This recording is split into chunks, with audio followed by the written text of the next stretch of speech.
Advocate തൗഫീഖ് രാജൻ, താങ്കൾ കോടതിയുടെ പരാമർശം കണ്ടോ? കോടതിയുടെ ഈ ഇടക്കാല റിപ്പോർട്ടിൽ പറഞ്ഞിരിക്കുന്നത് താങ്കൾ മനസ്സിലാക്കിയോ?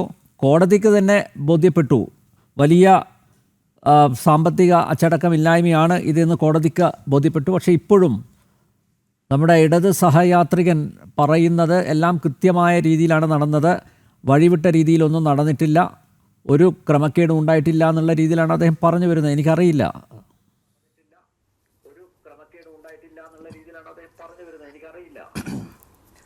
അല്ല, അനിൽ നമ്പ്യാർ, എന്തുകൊണ്ടാണ് ബഹുമാനപ്പെട്ട ജയചന്ദ്രൻ സാറിന് മാത്രം ഇവർ വലിയ രീതിയിൽ തട്ടിപ്പ് നടത്തി ഖജനാവ് കൊള്ളയടിക്കാൻ ശ്രമം നടത്തി എന്ന് മനസ്സിലാവാത്തതെന്ന് എനിക്ക് മനസ്സിലാവുന്നില്ല. ഏതായാലും ഒരു കാര്യം വളരെ കൃത്യമായി നമുക്ക് പറയാൻ കഴിയും. ഈ ആഗോള അയ്യപ്പ സംഗമത്തിൽ നടന്നിരിക്കുന്നത് സർക്കാരിൻ്റെ കാർമ്മികത്വത്തിൽ നടന്നിരിക്കുന്ന വലിയ ഖജനാവ് കൊള്ളയാണ് എന്ന് നമുക്ക് നിസ്സംശയം പറയാൻ കഴിയുന്ന ഒരു സാഹചര്യത്തിലൂടെ കടന്നു പോവുകയാണ്. എന്തുകൊണ്ടാണ് അത്തരത്തിൽ പറയേണ്ട ഒരു സാഹചര്യം ഉണ്ടാകുന്നത്? ആഗോള അയ്യപ്പ സംഗമവുമായി ബന്ധപ്പെട്ട് ഈ സർക്കാർ നാളിതുവരെ പറഞ്ഞതെല്ലാം പൂർണ്ണമായും കളവാണ് എന്ന് ഇന്ന് വളരെ കൃത്യവും വ്യക്തമായി ബോധ്യപ്പെടുന്ന സാഹചര്യം ഉണ്ടായി.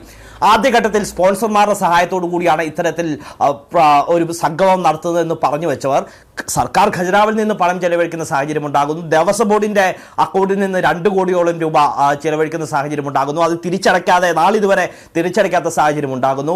ആരൊക്കെയാണ് സ്പോൺസർമാർ എന്നതിനെ സംബന്ധിച്ച് ഇതുവരെ വ്യക്തത വരുത്താതെ ഇരിക്കുന്നു. 45 ദിവസത്തിനകം ഹൈക്കോടതി റിപ്പോർട്ട് നൽകണമെന്ന് പറഞ്ഞിട്ട് അത് റിപ്പോർട്ട് നൽകാതിരിക്കുന്നു. പിന്നീട് ജനുവരി 8-ാം തീയതി ഹൈക്കോടതി അന്ത്യശാസനം നൽകിയപ്പോൾ ഇന്നൊരു റിപ്പോർട്ട് നൽകുന്നു. ആ റിപ്പോർട്ടിൽ ആകെ അവ്യക്തത നിറഞ്ഞു നിൽക്കുന്നു. ഇതെല്ലാം കൂട്ടിച്ചേർത്ത് വായിക്കുമ്പോഴാണ് ഞാൻ മുൻപ് പറഞ്ഞു വെച്ചതുപോലെ ആഗോള അയ്യപ്പ സംഗമത്തിൽ നടന്നിരിക്കുന്നത് സർക്കാരിന്റെ കാർമ്മികത്വത്തിൽ നടന്നിരിക്കുന്ന വലിയ അഴിമതിയാണെന്നുള്ള കാര്യത്തിൽ ഒരു തർക്കത്തിന്റെ സംശയത്തിന്റെ ആവശ്യമില്ല. ഇവിടെ എന്തൊക്കെയാണ് അവർ കാട്ടിക്കൂട്ടിയത് നമ്മൾ കണ്ടതാണ്. എന്തൊക്കെയാണ്? സർക്കാർ കത്തയക്കുന്നു, മറ്റു സംസ്ഥാനങ്ങളിലെ മന്ത്രിമാരെ ക്ഷണിക്കുന്നു, ഒപ്പം തന്നെ യോഗി ആദിത്യനാഥിന്റെ കത്ത് അഭിമാനപൂർവ്വം മന്ത്രി VN വാസവൻ വായിക്കുന്ന സാഹചര്യം ഉണ്ടാകുന്നു. അയ്യപ്പന്റെ ചിത്രത്തെക്കാൾ വലുതായി സാക്ഷാൽ കാരണഭൂതന്റെ ചിത്രം വെച്ച് ഫ്ലെക്സുകൾ സ്ഥാപിക്കുന്ന സാഹചര്യം ഉണ്ടാകുന്നു. ഇങ്ങനെ പരിപൂർണമായ നിലയിൽ അയ്യപ്പ വിശ്വാസികളെ ഒന്നടങ്കം വെല്ലുവിളിക്കുന്ന, അയ്യപ്പ വിശ്വാസികളെ ഒന്നടങ്കം കബളിപ്പിക്കുന്ന ഒരു സമീപനമാണ് ഈ സർക്കാർ സ്വീകരിച്ചെന്നുള്ള കാര്യത്തിൽ തർക്കമില്ല. ഈ പറഞ്ഞതിനെല്ലാം ഘടകവിരുദ്ധമായിട്ടാണ് ഇന്ന് പുറത്തു വരുന്ന, അല്ലെങ്കിൽ ഈ CPM നേതാക്കന്മാരെല്ലാം പറഞ്ഞതിന് ഘടകവിരുദ്ധമായിട്ടാണ് ഇപ്പോൾ പുറത്തു വരുന്ന വാർത്തകൾ എന്നുള്ളത് നമുക്ക് നിസ്സംശയം പറയാൻ കഴിയുന്ന ഒരു സാഹചര്യമുണ്ട്. എന്തുകൊണ്ടാണ് അത്തരത്തിൽ പറയേണ്ടി വരുന്ന സാഹചര്യം ഉണ്ടാകുന്നത്? ഞാൻ മുൻപ് സൂചിപ്പിച്ചു, പൂർണ്ണമായി സ്പോൺസർഷിപ്പിന്റെ അടിസ്ഥാനത്തിലാണ് ഇത്തരത്തിലൊരു പരിപാടി നടക്കുന്നത് എന്ന് പറഞ്ഞിട്ട് ഇപ്പോൾ പുറത്തു വരുന്ന കണക്കുകൾ, ഓഡിറ്റ് റിപ്പോർട്ട് ബഹുമാനപ്പെട്ട ഹൈക്കോടതിയിൽ സമർപ്പിച്ചപ്പോൾ പുറത്തു വരുന്ന കണക്കുകൾ അനുസരിച്ച് 3.40 ലക്ഷം രൂപയുടെ നഷ്ടം ഉണ്ടായി എന്ന് പറയുമ്പോൾ സത്യത്തിൽ ഖജനാവിനും ദേവസ്വം ഖജനാവിനും നഷ്ടമുണ്ടായി എന്നല്ലേ പറഞ്ഞു വെക്കുന്നത്. ഈ ആഗോള അയ്യപ്പ സംഗമം എന്നുള്ള ആളില്ലാ സംഗമം നടത്തിയത് ഏതെങ്കിലും അയ്യപ്പ ഭക്തർ ആവശ്യപ്പെട്ടിട്ടാണോ എന്നുള്ളത് വ്യക്തമാക്കാൻ ബഹുമാനപ്പെട്ട സർക്കാർ ഇതുവരെ തയ്യാറാവുന്നില്ല. ബഹുമാനപ്പെട്ട സർക്കാരിന് കഴിയുന്നില്ല. ഈ ജയചന്ദ്രൻ സാറിന് നിർഭാഗ്യവശാൽ ഇതൊക്കെ വന്നിരുന്ന ന്യായീകരിക്കേണ്ട ഒരു വിചിത്രമായ സാഹചര്യം ഉണ്ടായി പോവുകയാണ്. അതിനപ്പുറത്തേക്ക് അദ്ദേഹത്തിന് ബോധ്യമുണ്ട് ഇവർ കാണിച്ചത് മുഴുവൻ കാട്ടുകൊള്ളയാണ്, അമ്പലക്കൊള്ളയാണ് എന്നുള്ള കാര്യത്തിൽ ഒരു തർക്കത്തിന്റെ സംശയത്തിന് ആവശ്യമില്ല. ഇത് പറഞ്ഞു വെക്കുമ്പോഴാണ് ഞാൻ മുൻപ് സൂചിപ്പിക്കാൻ ആഗ്രഹിക്കുന്നത്. ഞാൻ മുൻപ് ചോദിച്ചു, ഈ ആഗോള അയ്യപ്പ സംഗമം എന്നുള്ള ആളില്ലാ സംഗമം നടത്തിയത് ആരുടെ ആവശ്യപ്രകാരമാണ്, ആരുടെ നിർദ്ദേശപ്രകാരമാണ് എന്ന് ചോദിക്കുമ്പോഴാണ് ബഹുമാനപ്പെട്ട CPM മുൻ സംസ്ഥാന സെക്രട്ടറിയുടെ പ്രതികരണം അടക്കം ഇതിനോടൊപ്പം ചേർത്ത് വായിക്കേണ്ട സാഹചര്യം ഉണ്ടാകുന്നത്. അദ്ദേഹം പറഞ്ഞത് എന്താ? ഈ ഒഴിഞ്ഞ കസേരകളുടെ ദൃശ്യങ്ങൾ നമ്മളെല്ലാവരും കണ്ട് മനസ്സിലാക്കിയതാണ്. എത്രയാണ്? 8 കോടി രൂപ മുടക്കി നടത്തിയ ഒരു പരിപാടിയുടെ ദൃശ്യങ്ങൾ നമ്മൾ കണ്ടതാണ്. ഒഴിഞ്ഞ കസേരകൾ നിരനിരയായി ഇരിക്കുന്നത് നമ്മൾ കണ്ടതാണ്.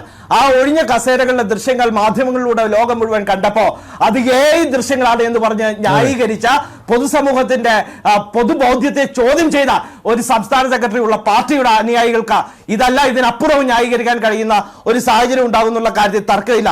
ഈ ആഗോള അയ്യപ്പ സംഗമം തീരുമാനിച്ച വിവരം ദേവസ്വം മിനിറ്റ്സിൽ, അതായത് തിരുവിതാംകൂർ ദേവസ്വം ബോർഡിന്റെ മിനിറ്റ്സിൽ രേഖപ്പെടുത്തിയതായിട്ട് വ്യക്തതയുണ്ടോ? തിരുവിതാംകൂർ ദേവസ്വം ബോർഡിന്റെ മിനിറ്റ്സിൽ അത്തരത്തിലൊരു കാര്യം രേഖപ്പെടുത്തിയിട്ടില്ല.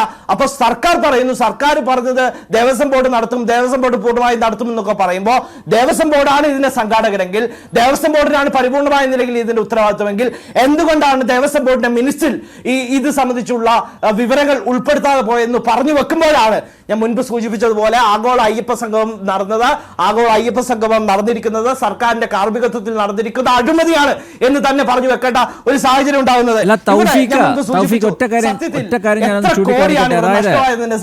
ഒന്ന് വ്യക്തമാക്കാൻ അവർക്കൊരു റോളും ഇല്ലെന്നാണ്. പക്ഷേ സംസ്ഥാന പ്രോട്ടോകോൾ ഓഫീസറുടെ പേരിലാണ് 37,25,752 രൂപ മുറി വാടക ബില്ല് ചെയ്തത്.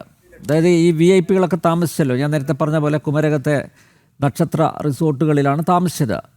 25,300 രൂപയുടെ മുറി വാടകയെ ദേവസ്വം ബോർഡ് പ്രസിഡൻറ്റിൻ്റെ പേരിലുള്ളൂ. ഇപ്പം 37 ലക്ഷത്തിൽ പരം രൂപ മുറി വാടക അത് സംസ്ഥാന പ്രോട്ടോകോൾ ഓഫീസറുടെ പേരിലാണ് അത് ബില്ല് ചെയ്തിരിക്കുന്നത്. അപ്പോൾ സർക്കാരിൽ ഇതിൽ പങ്കാളിത്തമുണ്ട്, ദേവസ്വം ബോർഡിന് പങ്കാളിത്തമുണ്ട്, പ്രത്യക്ഷത്തിൽ തന്നെ അവർ ഇതിൽ ഇടപെട്ടിട്ടുണ്ട്. ഈ പറഞ്ഞതുപോലെ ഞങ്ങളൊരു നയാ പൈസ ചിലവാക്കില്ല, സ്പോൺസർമാരുടെ കയ്യിൽ നിന്ന് കിട്ടുന്നത് മാത്രമേ ഈ സംഗമത്തിന് ചെലവഴിക്കുള്ളൂ എന്ന് പറഞ്ഞവർ അവർ പ്രത്യക്ഷത്തിൽ തന്നെ ഇതിൽ ഇടപെട്ടിട്ടുണ്ട്, സാമ്പത്തികമായിട്ട് ഇടപെട്ടിട്ടുണ്ട് എന്ന് തെളിയുകയല്ലേ?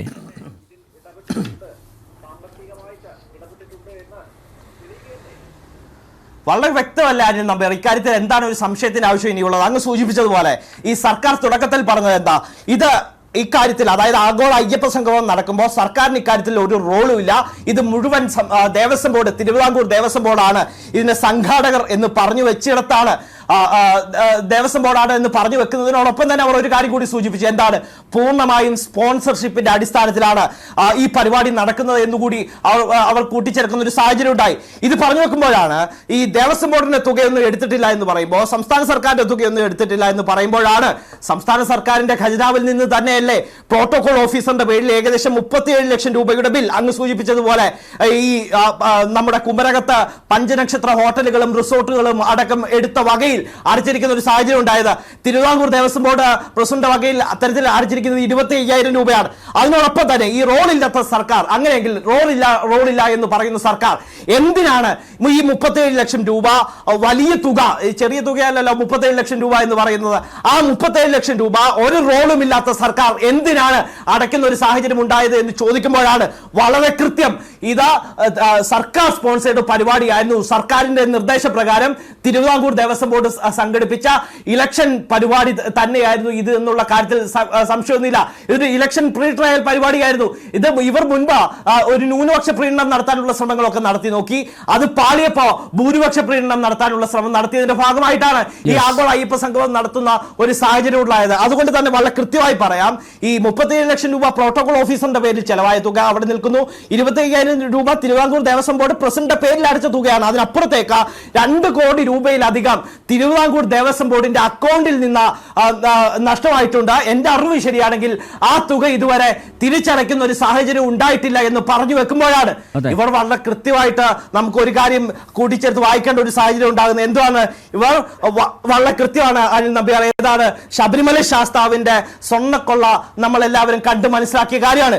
അതുകൊണ്ട് തന്നെ ഈ ശബരിമല ശാസ്താവിന്റെ സ്വർണ്ണക്കൊള്ളയൊക്കെ നമ്മൾ കണ്ട് മനസ്സിലാക്കി മുന്നോട്ട് പോയതാണ്. അത് സംബന്ധിച്ചുള്ള വാർത്തകളും പുറത്തു വരുന്നുണ്ട്. അടുത്ത ഘട്ടത്തിൽ ഞാൻ സൂചിപ്പിക്കാം, എങ്കിൽ പോലും ഒരു കാര്യം കൂടി സൂചിപ്പിച്ച് അവസാനിപ്പിക്കുന്നു. ഈ ശബരിമല ശാസ്താവിന്റെ സ്വർണം കട്ടെടുത്തത് പോരാഞ്ഞിട്ടാണ് ഇവർ സർക്കാർ ഖജനാവും ദേവസ്വം ഖജനാവും കൂടി കാര്യാക്കാനുള്ള നീക്കം നടത്തുന്നതെന്ന് പറഞ്ഞു വെക്കുന്നിടത്താണ് ഇവർ എത്രത്തോളം ഈ അയ്യപ്പ ഭക്തരെ ഒക്കെ പറഞ്ഞ് കബളിപ്പിക്കുന്നു, കേരളത്തിലെ പൊതുസമൂഹത്തെ പറഞ്ഞ് കബളിപ്പിക്കുന്നു എന്ന് വ്യക്തമാകുന്ന സാഹചര്യം ഉണ്ടാകുന്നു. ഇവർ അത്രത്തോളം ഉരുണ്ട് കളിച്ചു ഈ വിഷയവുമായി ബന്ധപ്പെട്ടതെന്നുള്ളത് കൂടി അങ്ങ് ഇതിനോടൊപ്പം ചേർത്ത് വായിക്കേണ്ടതായിട്ടുണ്ട്. ഞാൻ മുൻപ് സൂചിപ്പിച്ചു, ജനുവരി 8-ന് ബഹുമാനപ്പെട്ട ഹൈക്കോടതി അന്ത്യശാസനം നൽകുന്ന ഒരു സാഹചര്യം ഉണ്ടായില്ല എന്ന് വരികിൽ ഇവർ ഇനിയും ഈ ഓഡിറ്റ് റിപ്പോർട്ട് സമർപ്പിക്കുന്ന ഒരു സാഹചര്യം അവിടെ ഉണ്ടാകുമായിരുന്നില്ല എന്ന് പറഞ്ഞു വെക്കുമ്പോൾ വളരെ കൃത്യമാണ്. ഈ ആഗോള അയ്യപ്പ സംഗമത്തിന്റെ മറവിൽ വലിയ കൊള്ളയാണ് നടന്നിരിക്കുന്നത്. സർക്കാർ ഖജനാവ് ദൂർത്തടിക്കാൻ വേണ്ടി ഉപയോഗിച്ചിരിക്കുന്നു എന്നുള്ള കാര്യത്തിൽ ഒരു സംശയത്തിന്റെ ആവശ്യമില്ല. യെസ്, കണക്കുകളെല്ലാം മറച്ച് വെച്ചു. അവസാനം Sabarimala special commission audit report കോടതിക്ക് കൊടുത്തപ്പോഴാണ് ഈ ഞെട്ടിക്കുന്ന വസ്തുതകളൊക്കെ പുറത്തു വന്നിരിക്കുന്നത്.